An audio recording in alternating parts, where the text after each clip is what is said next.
Hello. Kumusta? May adlaw karon tanan, mga igsudan, mga kasampyak. Here we go again, boy, Amerika. Duterte loyalist magaingon nga kung adunay nay dugmo tungod sa tumang kakapuyog kaluya, ang imong mga pulong may magadasig kaniya sa pagtindo. Time check, it is now 1:35 in the morning, 21st of October 2024. Ito sa Brooklyn, New York.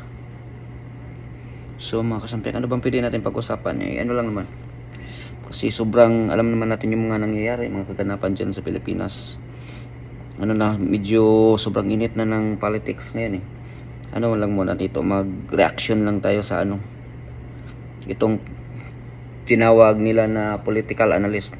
Hindi ko masasabing na political analyst or analyst lang talaga ng mga bayarang analyst.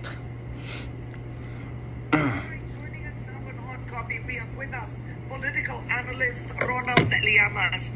Good morning to you, Mr. Llamas. Good morning, Karen. It's been quite a while.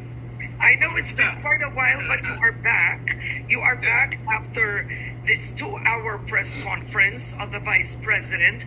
What were your thoughts after hearing what she said? Grabe. Inulit ko ulit. Pinanood ko ulit ng ikalawang beses. Gusto ko lang masigurado na yung sinabi niya ay sinabi nga niya. Medyo kinurot ko nga yung sarili ko . Gising ba ako? Hindi. Baka pinapangungot ako. Pero medyo grabe yun . It's worse than a meltdown. It was para siyang very unhinged. Bahagi nung kanya sinabi, alam na natin. No? Pero dapat siguro hindi siya yung nagsasabi. Yung sinasabi niya na siya nang halos nagmaluhod sa kanya si presidential sister para kumbinsihin siya na tumakbo as vice president or else matatalo sila kung ni Lenny totoo, Robredo. anong problema dyan? So binanggit na yan. Hindi naman parehas si Inday Sara or yung mga Duterte sa inyo na mga magaling lang sa sa harapan, pero sa likuran mga kayo kung baga walang mga dignity, walang mga backstabber, ganung mga klaseng tao Yung sa kanya ni President Bongbong na maging Secretary of National Defense, yung commitment sa kanya ganun ka-specific, yung paggamit ng helicopter na inagaw sa kanya ng First Lady, etc. So usually lang yung mga ganito, hindi na ikaw yung nagsasabi. You hire somebody or yung bakit ka ba mag-hire pa ng kung ako mismo ako na mismo yung magsasalita, magsasabi, ba't ba idaan ko pa sa ibang tao? Yan yung mga taong walang mga balls na kayang harapin or sasagutin yung mga issue. Kaalyado mo, siya na yung magsabi. Dahil nagmumukha kang masyadong entitled. Pero hindi naman bago yan, Karen, dahil nakita natin itong past 2 years, yung ganong klaseng sense of entitlement. Mula dun sa Tambaluslos incident, hanggang dun sa tinanggal yung kanyang confidential at intelligence fund in the hundreds of millions. Ang sabi niya, ang mga nagtanggal ay hindi sang-ayon sa kapayapaan ng bansa. Dahil gagamitin daw niya yun para sa kapayapaan. Ikatlo, yung kanyang mga atake na sa lahat ng kanyang mga kalaban dito sa budget. Pero ngayon ako nakakita na pinapatanggal mo yung presiding officer sa budget. Doon naman sa yung si Kimbo yata yun, yung sa House of the Representatives, yung mga House of the Crocodiles, mga reptiles. Siyempre, bias katulad mo, tinaguri ang political analyst. Pero parang nanood ka lang ng boxing, di ba? Nung panahon ni panahon ni Manny Pacquiao, di ba idol natin pag nanood tayo ng boxing, yung mga analyst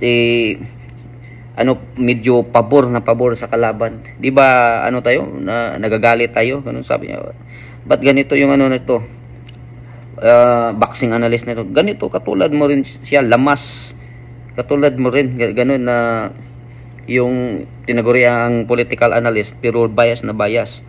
Political analyst ka ba talaga or bayarang analyst? Ganun lang yun. Pero noong kapanahonan dati ng mga yellow or mga pinkies, pabor kayo, gusto nyong inaaway nyo yung mga Marcoses, di ba? Katulad ni Risa Hontiveros dati, tinuligsait at ayaw na ipalibing sa bayani si Marcos Sr. Pero ngayon, wala. Para naka-tape yung mga bibig nila eh. Katulad ni Laylay Dilamay. Diba? Dati ayaw na mga Marcoses. Pero ngayon, ano nangyayari? Yun mga tao na walang mga dignidad sa sarili eh. Kung baga, pira-pira lang. Katulad ng mga makakaliwa, mga leftist. Mga katulad ng mga anak bayad. Oh, anak bayan. Pero no, ang totoo, anak bayad. Ganun lang yun. Hearing? No, so hindi bago ito. Yung sinasabi niya na yung kanyang 500 million na security, 500 security force, tinanggalan ng 100. Puro na tayo pabalik-balik dyan. Lumang issue na yan eh. At saka yung mga security niya, di ba? Talking of security niya, hindi naman lahat yun at the same time papasok or i-deploy. Gago talaga to. Yamas, wala ka talagang kalbo ka. Natira 400, galit na galit siya.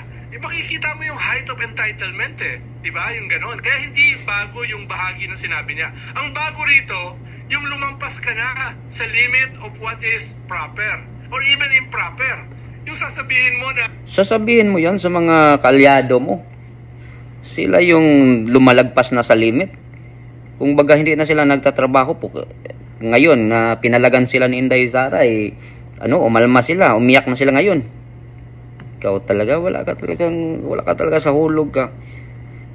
Kalbo ka. Bukain mo yung bangkay at itatapon mo sa West Philippine Sea. Yung sasabihin mo na ikaw ay sinisipon lamang pero hindi ka nagko-cocaine. Oh, so anong problema? At saka yung sinabi ni Inday Sara, hindi naman literal yun. Kung baga out of frustrations sa mga ginagawa ng mga Marcoses, wala namang ginagawa si Amy sa totoo lang. Kasi siya yung nanggamit. Siya yung unang lumapit kay Inday Sara para tulungan sila. Para tatakbo bilang vice presidente. Para magagamit nila kasi matatalo talaga sila ni Lini. Yan yung sabi ni Inday Sara. So ngayon, pag may kunti lang sanang i-ask si Inday Sara, dapat naman nila paboran dapat. Diba? Nung una ask siya about yung kasi taga Davao siya yung mga anak niya hindi na sanay na malayo siya. Kung baga kayo siguro walang pakialam kayo, wala kayo bahala sa inyo yung pamilya nyo, yung family, yung smallest unit of the society. Yan? Tayo mga Pilipino, di ba? Mas malapit tayo sa natin, pamilya. Kung baga lahat ng nagsisimula sa pamilya. So, kunting lang yun sana ni Inday Sara pabor para siya. At saka yung sa national defense, gusto niya ganun. Pero sabi ni Inday Sara, ibibigay naman sana sa kanya, pero may mga issue kung kaya't ayaw niya na makarinig ng mga ganun 2-3 times. Tapos yung sabi mo, BS for 5 times. So, tapos yung pamumugot ka ng ulo?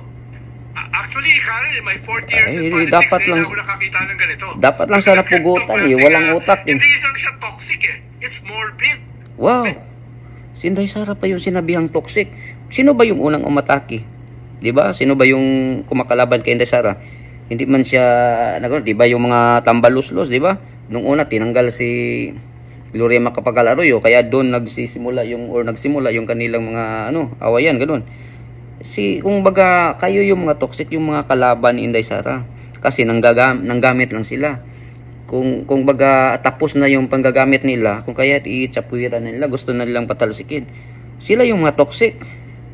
Kung baga manggagamit. Ay, nako. Morbid yung atake mo. Alright, okay. Well, actually, you've mentioned more specifics in that press conference than many journalists have, in their articles. I've seen it as well. But let's start it for those who haven't seen it. So it runs roughly 2 hours on a live stream. Yes. But when the vice president starts, she starts first. So the press is in front of her. She starts first by reading through actual issues that notes that her staff has given to her. These were bullet points on actual issues that the staff had believed she should be answering. Did you see that part? So she goes through those and says, okay, wag na natin pag-usapan to, something to that tone, sets them aside. Yeah. And then out of the blue moves on to immediately the first sentence goes, okay, saan ba ako mag-uumpisa? Balikan natin noon. Dati, tumakbo akong mayor. She starts with that. My question is why? Why? Here is the vice president, barely has press conferences. From the whole time she was DepEd secretary to vice president, not one journalist has had a sit-down interview with her. Right? She isn't very friendly to the press per se. But why would you start with that? What was the motivation for this? Nung simula, Karen, sabi mo nga, merong script na sinusundan siya. Not a script, but an agenda, Simula. which is, to be fair, quite common. You're a public official, your staff will give you an agenda to... Siyempre, kasi sinagot na sila ni Inday Sara sa mga lahat mga 2 years na mga pakutsada nila. So, siyempre, na may mga footnotes si Inday Sara. Kung baga listahan kung saan siya magsisimula. Kung baga himay-himayin yung mga sagot niya eh. Kasi sabi niyo walang sinasabi si Sara. Ayo, sumagot na. Hindi katulad ni Bongbong Marcos, pag may binato sa kanya, walang imik eh. Tatawanan lang eh. Discuss notes. Yes. That's Buang common. ka That's talaga. common. Yes. Sa kapakarin. After nun, lumabas na siya ng script. Doon na nangyari itong unraveling, no? Lumabas siya sa script, tapos very personal na. No? Yes. Okay lang naman yung bumanat ka, di ba? Okay lang naman yung bumanat ka. Pero, ibig sabihin, babanat ka, pero ikaw rin ay may problema. Sabi nga ng lolo ko, huwag ka masyadong babanat. Sino bang unang bumanat? Ngayon, umiyak na kayo. Ikaw, Kalbo. Kayo na lang mag-uusap dyan ni Karen De Villa. Parehas lang naman kayo eh. Multa sa mata. Ibig sabihin, lalagyan mo ng grade yung presidente na 1, ikaw, ano grade mo? Perfect. Vice President Almost o Secretary perfect. of Education. Kung ako pa graduhin kay Marcos, 0. Walang ginawa, walang infrastructures. Kaya 'di ba sabi ni Inday Sara, bago yan ma-prepare dapat 6 years yan eh. So kung kaya wala na tayong maasahan na proyekto sa panahon ngayon eh. Puro lang ayuda eh. Tambayuda, tambalos-los ayuda at bumbangag. Wala sa hulog. Ang politika sa Pilipinas ay blood sport, street fighting. Pero given na yan. During the past 80 years, yung may limits yan eh. May kaunting element ng hiya. Meron kang hindi pwedeng gawin. Sino bang walang hiya? Kayo lang naman yung walang hiya. Balak mo i-desecrate ang bangkay ng isang ama, ng isang presidente. Ngayon lang ako nakarinig ng ganun. Tapos may ngayon pa lang daw siya nakarinig. Pero nung panahon sa mga yelo at mga pinkies, sila yung kumukontra na ipalibing sa libingan ng bayani. Si Tatay Digong lang yung may gusto, may lakas loob na pinalibing yung tatay nila. So, at yung mga yelo at mga pinkies, di ba? Ayaw na ayaw nyo. Ngayon lang kayo nakarinig? Grabe. Balikan nyo yung mga nakaraan. May mga resibo yun eh. Ulo, yung presidente. Ibig sabihin, yan yung sabi nga ni Randy David, yung ating foremost public intellectual last Sunday. Meron tayong concept ng hiya. No? Medyo lumampas siya ron eh. No? Lumampas siya sa concept na yon. At alam na natin, inuulit ko, meron naman siyang sense of entitlement, pero sumobra. No? Yung mga kalaban, mga kalyado mong sumobra. Na medyo effective. Tinaguri ang political analyst. Yung beast mode na yan ay authenticity. Hindi na uubra ngayon eh. Yung beast mode mo ay... Kayo yung hindi na-obra kasi punta kayo sa lansangan. Tingnan nyo yung mga sorbe doon. Live man yun. Meron man dyan eh. Kung ano na yung mga terrorist yung nagawa nyo, ano yung mga sentimento ng mga tao. Para baguhin mo yung narrative, para baguhin mo yung kwento, ay itawag mo yung lamesa. Ang problema, hindi na effective yun. Lalo na sa panahon ngayon ng social media. Oo nga. Salita mo, sa panahon ngayon ng social media, hindi nyo na kami mabudol. Kung baga, kung namumuhay pa kayo sa nakaraan, wala na ngayon eh. O makikita natin na hindi na ako makapaghintay na 2025 at saka 2028 para tayo talaga magkaalaman. Bawat punctuation mark, lumalabas eh. Kaya hindi niya maiwasan yun. At yun yung nangyari. Imbis na damage control, naging damaging. Ay, wala na. Kayo nung yung nagsimula dyan eh. Lang natin ay madness. Warakan na eh. Mismo yung Wasakan na. Supporters, nahihirapan siyang depensahan. Wala. Nabasa ko yung mga comment. Anong nahihirapan? Baka computer generated AI yung mga comment na narinig mo, or baka mga relatives nyo yun. Basta kami, sukang-suka na kami sa administrasyon ngayon, wag mo kaming lukuhin. Sa lahat ng mga platforms, 95, 98%. Kahit pagandahin nyo pa yung mga kasamaan mo, hindi yan ano ba tawag yan? Ng mo, kalbo ka talaga. Dahil paano mo didepensahan yung ganong klaseng atake?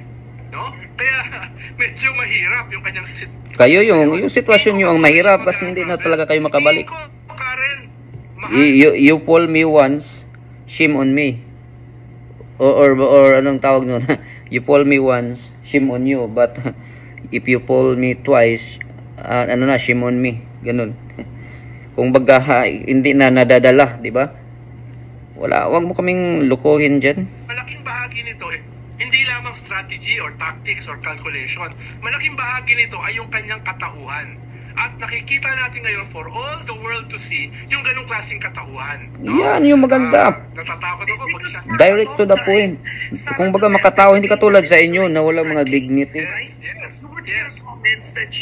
Mga balimbing, mga ano. Kung saan yung pira, yun, saan yung trail ng pira, doon kayo. Yan yung mga trapolitis yan. Pero yung anak niyang si Sarah, mas matino yun, mas maayos yun, ganun eh. Tingin ko, mismo yung kanyang tatay ay hindi sasabihin yung kanyang mga sinabi. No? Kaya medyo nalampasan niya yung kanyang ama. Bakit? Pare-pares ba tayo ng pag-iisip? Pares ba tayo ng damdamin? Ito yung Sara Duterte 3. At ito ay medyo matindi. Kaya nga gusto namin yan yung matindi. Gusto namin mas susunod na presidente.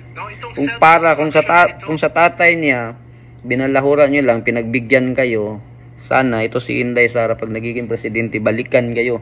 Para kayong mga mga kurakot at mga walang hiya, matauhan kayo Itong unraveling na ito, itong meltdown na ito, ay, dapat lang. Wala na ito sa usapin ng calculation, wala na ito sa usapin ng strategy.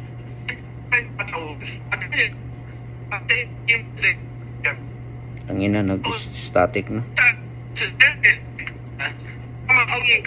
All right. Mr. Llamas, you're breaking up now. Yes. Let's see how your internet is. Can you speak again? Yes, is that okay na? Okay na? Yeah? Hindi okay. All right, but you're a bit slow. All right. Matubuan ka sana ng buhok. Okay, you're back. You're back now. Okay. Yes. I want to play devil's advocate here, but isn't the vice president doing this because she feels politically harassed? Yes and no.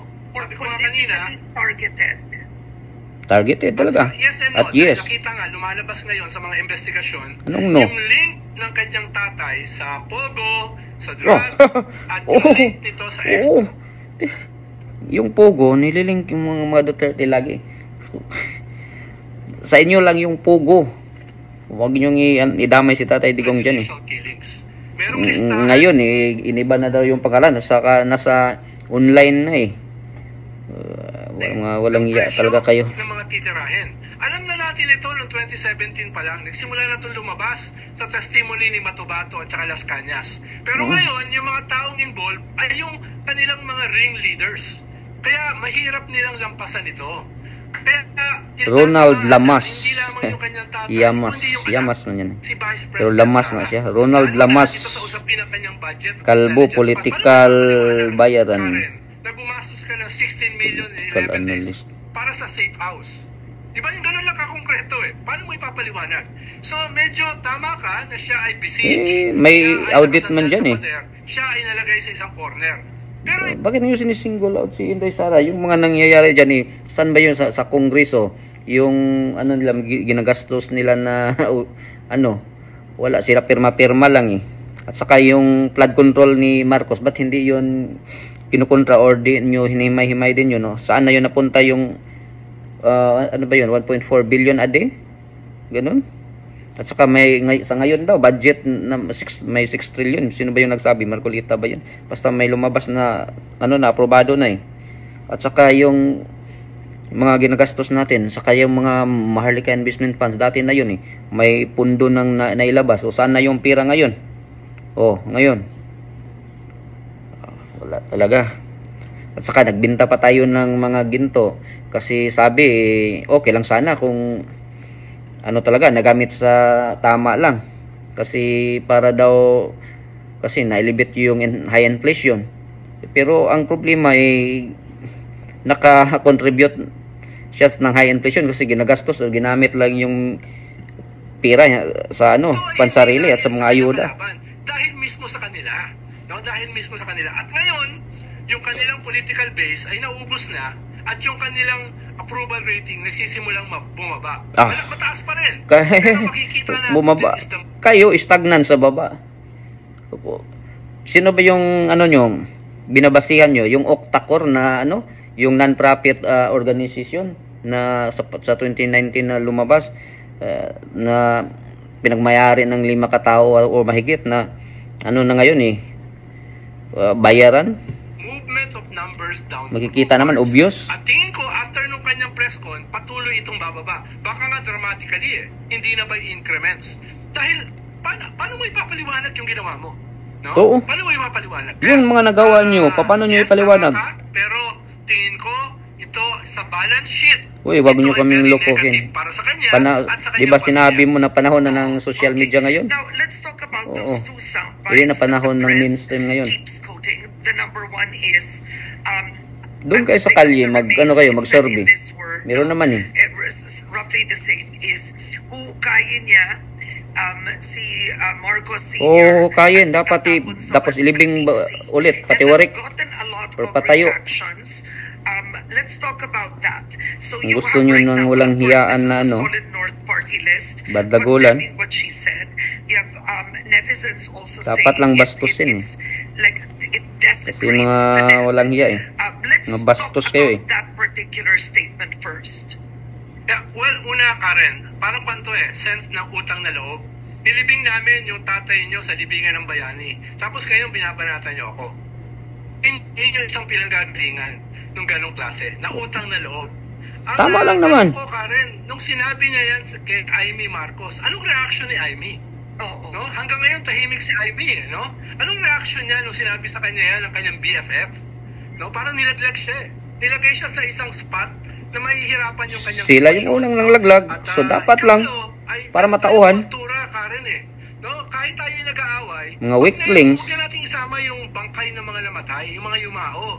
Ibig sabihin tayo naman nagkikriticize sa isa't isa sa politika Pero ba't po isasama yung ama na yumao? Kung gusto nyo nang walang hiya sa sagot ng Malacanang na no comment, kailangan mag-comment si Presidente, hindi lang dahil siya ay isang Presidente, kundi siya ay isang anak. No? Hindi pwedeng si Amy tahimik, siya tahimik. Kailangan may sagot din sila. Kung hindi, magmumukha naman silang weak leader. Sinabi mo pa. Weak leader naman talaga Kung baga, di ba, tingnan yung mga ginagawa nila siya yung presidente, pero ang dumidikta, asawa niya at si Tambaloslos. Yung kapatid man niyang si Amy, namamangka sa dalawang ilog. So, weak talaga. Walang, puro Ang weak na anak. Thank you, natumbok mo. Nilang gawin. So you want President Marcos Jr. to answer that? Yes. Everything she's accused in that press con. It's that. Yes. No, wag nila sagutin yung binigyan siya ng grado na 1. Yung tao na magpapasanon Wag nila sagutin yung walang food security. Wala. No? Depende na yan sa gagawin ng kanyang gobyerno. Pero kailangan mong sagutin yung huhukayin ng iyong ama at itatapon sa West Philippine Sea. Tulungan natin sa paghukay. Dahil ine-emphasize ni Vice President yung difference nila sa foreign policy. Malinaw naman kasi si Vice President at saka yung ama pro-China. So may ganong klaseng angulo. Bakit itatapon sa West Philippine Sea? Kung baga ano lang si Duterte. Kung anong tama Katulad nung tingnan nyo yung US. Tinulungan ba talaga tayo? Pero hindi siya gumagamit ng cocaine. Ginagamit din tayo yung Amerika mangga din mga patalsik Kahit yung mga allegedly innocent outbursts niya. No? Okay, now should the president at some point already answer these accusations or allegations of alleged drug use? Because former President Duterte has also mentioned it in rallies before. And Dapat you have lang. now the vice president even doing actuations, right? That at the end, you have ordinary Filipinos. Dapat mang yan, dapat sana pag ano ka, workers of the government, dapat talaga maano ka mag-drug test kayo. Dito nga sa Amerika annual drug testing.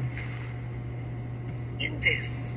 Paano ka mapagkatiwalaan Ang problema lang dyan, no, halimbawa nung lumabas yung pulburon video before the SONA nung July, it fell flat. Parang walang tumangkilik. Parang walang naniwala doon sa video. Kaya kayo lang naman yung hindi naniwala. Walang naniwala Kasi sa video. Kasi kalyado nyo Yes. Mga relatives nyo lang yung hindi naniwala, kung baga pinilit lang yung sarili nyo at alam nyo naman Dahil nga, kung ano yung totoo. Last year pa yan sinasabi, may pulburon video. Nung lumabas pala, anticlimactic. Now, wala naman pala, fake naman pala yung video. Kaya, at this point, hindi niya kinakailangan sagutin. Okay. Pa-hair follicle test ka. I keep calling you professor. Isama nyo yung congressman, kung sino yun, yung ngiwi din. That at one point, they used illegal substances. Kayong lahat dyan sa gobyerno. Even Clinton. Absolutely. You had Bill Clinton say he used to smoke marijuana. I tried illegal substances. They wouldn't name exactly what. Legal naman yan dito. By saying illegal substances, it would mean it's more than marijuana, right? You had Barack Obama at one point also saying that. So you have presidents that people admire who would say in interviews that at one point, I tried it. Kung nagbago na, wala na ng problema yan. Ibig nyo ba sabihin, gumamit yung iba, kaya gagamit din kayo. Kung tutuwad sila, tutuwad din kayo. Seasoned political analyst Ronald, okay, I was asking you, in the United States, you've heard former presidents, quite popular, admit to some kind of illegal Iba yan cocaine use or trying them. Mababangag ka talaga dyan Does it benefit President Marcos Jr. at any point or any president? Paano makabenepisyo yan? Matter to share? Benepisyo sa katangahan. Well, iba yung kultura tsaka mga batas current sa US. Sa kanila, yung problema ng drugs ay yung supply side. Yun ang kanilang kino-confront, yung supply ng drugs, halimbawa sa border. Sa atin, ang binabanatan natin yung demand side, yung users. Yun yung mga namatay Kaya nga nag-file ng crimes against humanity. Ano namatay? Yung sa Albuiralite, yung namatay. At saka si Nabilog. Strategy at yung kultura. Sa kanila kasi at saka sinabi nyo pa nga, may mga Chinese, mga drug lords namatay. Buti nga. Gusto nyo pa nga idadawit si former President Duterte. Anong ano lang. Kung baga nagsimula sa grounds yan sa baba, pataas So what you're saying essentially, there's also a different cultural appreciation. Kasi pag naghuhuli kayo yung unang mahuli yung mga users. Saka tatanungin sino yung pusher noon.